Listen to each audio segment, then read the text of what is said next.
Squid ഗെയിമിന്റെ season 3 കുറച്ച് photos അവർ തന്നെ ഒഫീഷ്യലി പുറത്തു വിട്ടിട്ടുണ്ടായിരുന്നു. അപ്പോൾ ഈ ഫോട്ടോസ് വെച്ചിട്ട് നമുക്ക് എന്തൊക്കെ കാര്യങ്ങളാണ് മനസ്സിലാകുന്നത് എന്നുള്ളത് നമുക്കൊന്ന് നോക്കിയാലോ.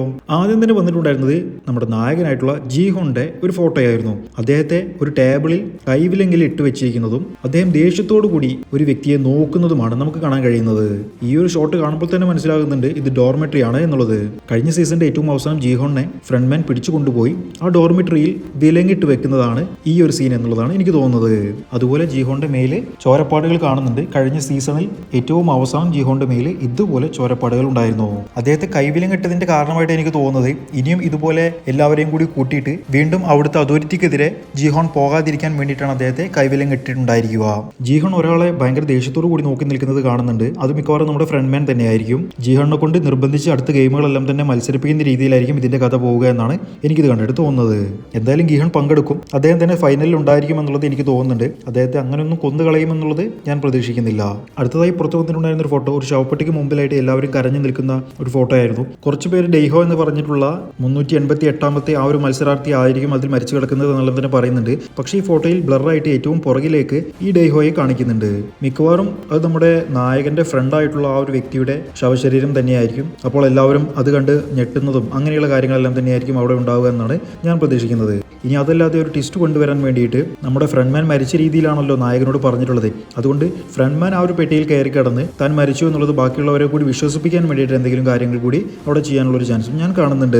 അതുപോലെ ഈ ഒരു ഫോട്ടോയിൽ അവിടെ ഇരുന്ന് ശവപ്പെട്ടി തുറന്നു നോക്കുന്നത് നമ്മുടെ 120ാമത്തെ നമ്പർ ആയിട്ടുള്ള ആ ഒരു ലേഡി ആയിരുന്നു. പക്ഷെ അവരുടെ ഷർട്ടിന്റെ മുകളിലുള്ള നമ്പർ നോക്കുകയാണെങ്കിൽ 2ലാണ് സ്റ്റാർട്ട് ചെയ്യുന്നത്. അപ്പോൾ 200ന് മുകളിൽ നമ്പറുള്ള ഏതോ ഒരു വ്യക്തിയുടെ ഷർട്ടാണ് ഈ ഒരു ലേഡി ധരിച്ചിട്ടുള്ളത്.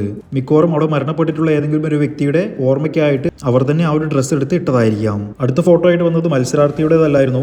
ഗാർഡുകളിൽ ഒരാളുടെ ഫോട്ടോ ആയിരുന്നു വന്നിട്ടുണ്ടായിരുന്നത്. അത് മാസ്ക് അഴിച്ചു വെച്ചിട്ട് ഫേസ് കാണിച്ചുകൊണ്ടായിരുന്നു. ഈ ഫോട്ടോ കാണുമ്പോൾ തന്നെ ഇൻഡോറിൽ വെച്ചിട്ടുള്ള ഔട്ട്ഡോറിൽ വെച്ചിട്ടാണ് എന്നുള്ളത് മനസ്സിലാകുന്നുണ്ട്. ഏതോ ഗാർഡിന്റെ ഉള്ളിലാണ്. അതുകൊണ്ട് തന്നെ ഈ ഗാർഡ് മേ ബി രക്ഷപ്പെടാൻ വേണ്ടി ശ്രമിച്ചതായിരിക്കാം. ചിലപ്പോൾ ഫ്രണ്ട്മാനെ തെരഞ്ഞു നടക്കുന്ന പോലീസ് ഓഫീസറിന്റെ മുൻപിലേക്കായിരിക്കാം ഈ ഒരു ഗാർഡ് എത്തിപ്പെടുന്നത്. ഈ ഒരു ഗാർഡിനെ കണ്ടുമുട്ടുകയാണെങ്കിൽ പോലീസുകാരന് പെട്ടെന്ന് തന്നെ സ്ക്വിഡ് ഗെയിം നടക്കുന്ന ആ ഒരു സ്ഥലത്തേക്ക് എത്തിപ്പെടാനും കഴിയും. കാരണം ഈ ഗാർഡിന്റെ പഴയ കഥകളെല്ലാം നമ്മൾ കണ്ടിട്ടുള്ളതാണ്. കഷ്ടപ്പാട് അനുഭവിച്ചുകൊണ്ടായിരുന്നു ഗാർഡ് അവിടേക്ക് എത്തിയിട്ടുണ്ടായിരുന്നത്.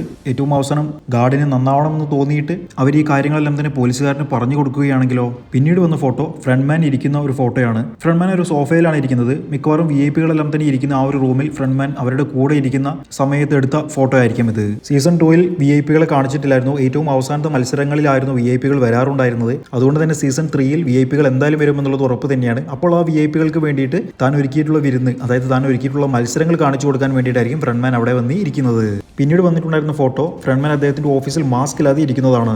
ഇത് കാണുന്ന സമയത്ത് ഫ്രണ്ട്മാനെ കുറ്റബോധം തോന്നുന്ന രീതിയിലുള്ള ഒരു ഫേഷ്യൽ എക്സ്പ്രഷൻ ആണ് തോന്നിയിട്ടുണ്ടായിരുന്നത്. മേ ബി അദ്ദേഹം ഇത്രയും കാലം ചെയ്തിട്ടുള്ള കാര്യങ്ങളെല്ലാം തന്നെ എന്തിനാണ് ഇതെല്ലാം തന്നെ നിർത്തണ്ടേ എന്നുള്ള രീതിയിലുള്ള ഒരു തോന്നലായിരിക്കും അദ്ദേഹത്തിന് വന്നിട്ടുണ്ടായിരിക്കുക.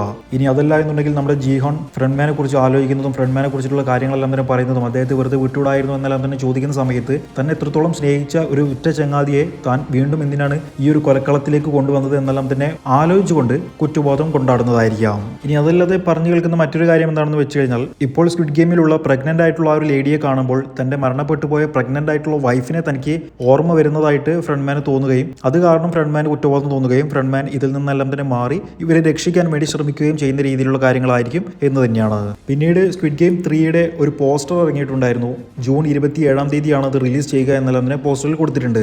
ആ പോസ്റ്ററിൽ കാണിക്കുന്നത് സർക്കിൾ ഫേസുള്ള ഗാർഡും ആ ഗാർഡ് മരണപ്പെട്ട ഒരു വ്യക്തിയെ വലിച്ചുകൊണ്ട് പോകുന്നതും നിഴലുകളായിട്ട് 2 പാവക്കുട്ടികളെയും കാണിക്കുന്നുണ്ട്. സീസൺ 2-ൽ ഏറ്റവും അവസാനം കാണിച്ചിട്ടുണ്ടായിരുന്ന 2 പാവക്കുട്ടികളുടെ നിഴലുകൾ തന്നെയാണ് അവിടെ കാണുന്നത്. പക്ഷേ ഇതിൽ മരിച്ച് വലിച്ചുകൊണ്ട് പോകുന്ന വ്യക്തിയുടെ നമ്പറായിട്ട് കൊടുത്തിട്ടുള്ളത് 214 എന്നുള്ള നമ്പറാണ്. സ്ക്വിഡ് ഗെയിം സീസൺ 2-ൽ 214ാമത്തെ number red light green light എന്ന് പറഞ്ഞിട്ടുള്ള ഗെയിമിൽ തന്നെ മരണപ്പെടുന്നുണ്ട്. പക്ഷേ അതൊരു വയസ്സായ വ്യക്തിയായിരുന്നു. അദ്ദേഹമല്ല ഈ കിടക്കുന്നത്. ഒന്നുകിൽ അവർ പ്രൊമോഷന് വേണ്ടിയിട്ട് വെറുതെ ആഡ് ചെയ്തിട്ടുള്ള ഒരു നമ്പർ തന്നെയായിരിക്കണം 214 എന്ന് പറയുന്നത്.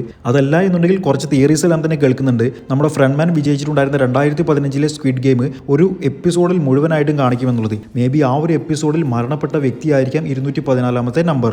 ഫ്രണ്ട്മാൻ എങ്ങനെയാണ് വിജയിച്ചത്, അദ്ദേഹത്തിന്റെ ഭാര്യ എങ്ങനെയാണ് മരിച്ചത്, ഈ കാര്യങ്ങളെല്ലാം തന്നെ കാണിക്കുമെന്നുള്ള റൂമറുകളും കേൾക്കുന്നുണ്ട്. അപ്പോൾ ഇത്രയും ഫോട്ടോസ് ആയിരുന്നു റിലീസ് ആയിട്ടുണ്ടായിരുന്നത്. ഈ ഫോട്ടോസിൽ നിന്നും നമുക്ക് മനസ്സിലാക്കാൻ കഴിഞ്ഞ കാര്യങ്ങളും കിട്ടുന്ന റൂമേഴ്സും എല്ലാം കൂടി ഞാൻ ഈ വീഡിയോയിൽ പറഞ്ഞിട്ടുണ്ട്. നിങ്ങൾക്ക് വീഡിയോ ഇഷ്ടപ്പെടുകയാണെങ്കിൽ ചാനൽ ഒന്ന് സബ്സ്ക്രൈബ് ചെയ്തേക്കണേ. Thank you for watching my video.